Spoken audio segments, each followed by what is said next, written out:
Keyword proximity বলা হয় তাকে। Perfect keyword research and perfect keyword positioning হচ্ছে গুগল র‍্যাংকিং এর প্রধান মাধ্যম। তো কিওয়ার্ড পজিশনিং, প্রক্সিমিটি হচ্ছে কিওয়ার্ড পজিশনিং এর একটা টপিক। তো আজকে আমরা কিওয়ার্ড প্রক্সিমিটি সম্পর্কে বিস্তারিত জানবো।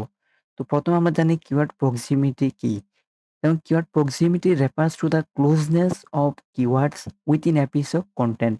একটা কনটেন্টের মধ্যে আপনার কিওয়ার্ডটাকে কত ক্লোজ এ রাখতেছেন, এটাই হচ্ছে আপনার keyword proximity. It is a ranking factor in SEO that indicates the relationship and relevance between keywords. এটা হচ্ছে একটা র‍্যাংকিং ফ্যাক্টর SEO এর, যেটা আমাদেরকে প্রকাশ করে যে সম্পর্ক এবং রিলেভেন্সি কতটুকু রয়েছে যে কিওয়ার্ডের মধ্যে। When keyword are placed close together, যখন একসাথে এমন ক্লোজনেস ভাবে কিওয়ার্ডগুলো পেস্ট করা হয়, it helps search engines understand the content context and can improve rankings. যখন আপনার কিওয়ার্ডগুলো একদম পাশাপাশি ক্লোজনেস ভাবে সঠিকভাবে প্লেস করা হয়, তখন এটা সার্চ ইঞ্জিনের বুঝতে সাহায্য করে যে কন্টেন্টের কনটেক্সটটা কি, মূল টপিকটা কি, এবং এটা আপনার ইমপ্রুভ র‍্যাংকিংটাকে বৃদ্ধি করে। However, যাই হোক, readability and user experience should always be prioritized over keyword placement. তো আপনি এমন করলেন যে কিওয়ার্ড প্লেস করতে গিয়ে আপনি আপনার রিডেবিলিটি হারায় ফেলতেছেন, যার ফলে আপনার ইউজার এক্সপেরিয়েন্সটা আপনি মেজার করতেছেন না। তো এটা করা যাবে না। যদি আপনার ১ম এ readability and user experience K matter করে, আপনার কিওয়ার্ড প্লেস গুলো করতে হবে। দেন তারপর যেটা আমরা যদি দেখি importance, keyword proximity is vital in SEO. Keyword proximity হচ্ছে এসইও এর জন্য অনেক গুরুত্বপূর্ণ। By placing keyword close to each other, যদি আমরা একটা আরেকটার সাথে মানে পাশাপাশি বা ক্লোজনেস রেখে কিওয়ার্ড গুলো প্লেস করি, search engine Gates the context and relevance of your content. এটা আমরা আগে দেখেছি যে সার্চ ইঞ্জিন আমাদের কনটেন্ট এর কনটেক্সটটা বুঝতে পারে অ্যান্ড আমাদের কনটেন্টের রিলেভেন্সি বুঝতে পারে, আমাদের ইমপ্রুভ র‍্যাংকিংটা ইমপ্রুভ করিয়ে দেয়। It also enhance the user experience. এটা অবশ্যই ইউজার এক্সপেরিয়েন্স বৃদ্ধি করে।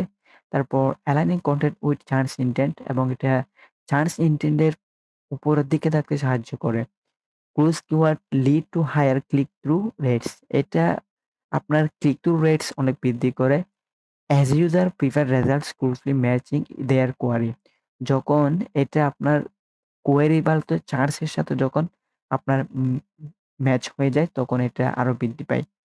রিমেম্বার, মনে রাখতে হবে, prioritise readability and user experience. আমরা ১ম এই বলেছি যে আমাদের কিন্তু রিডেবিলিটি অ্যান্ড ইউজার এক্সপেরিয়েন্স কে কিন্তু অবশ্যই ফোকাস করতে হবে যখন আমরা কিওয়ার্ডকে অপটিমাইজ করব। তো আমরা একটা এক্সাম্পল দেখে ফেলি, যেমন হচ্ছে কিওয়ার্ড পার্স হচ্ছে বেস্ট স্মার্টফোন ডিলস। এটা একটা কিওয়ার্ড। যেমন ওইটার জন্য আমরা ২ টা সেন্টেন্স এখানে রয়েছে। ১ম টা হচ্ছে find the best smartphone deals online. Second টা হচ্ছে discover amazing deals on smartphones. আপনি কি এখানে কোনো সম্পর্ক বুঝতে পারতেছেন? যদি আমি আপনাদেরকে বুঝিয়ে দিই, ১ম টাতে হচ্ছে আপনার বেস্ট স্মার্টফোন ডিলস, এই কিওয়ার্ডটা কিন্তু একসাথে রয়েছে। সেকেন্ড টাতে কিন্তু অ্যামাজিং ডিলস অন স্মার্টফোন। এটা কিন্তু এখানে ১ম যে কিওয়ার্ডের যে ক্লুজনেস টা রয়েছে, সেকেন্ড সেন্টেন্স এ কিন্তু এই ক্লুজনেস টা নাই। যার ফলে এটা সার্চ ইঞ্জিনের বুঝতে, ইউজারের বুঝতে কিন্তু একটু হার্ড হয়ে যায়। যেমন এটাই কিন্তু এই জিনিসের মধ্যে এখানে বোঝানো হয়েছে।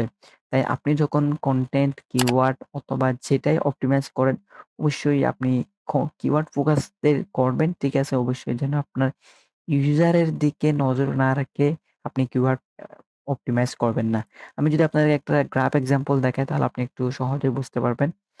যেমন এটা হচ্ছে একটা আপনার কিওয়ার্ডের এক্সাম্পল, কিওয়ার্ড প্রক্সিমিটি এর।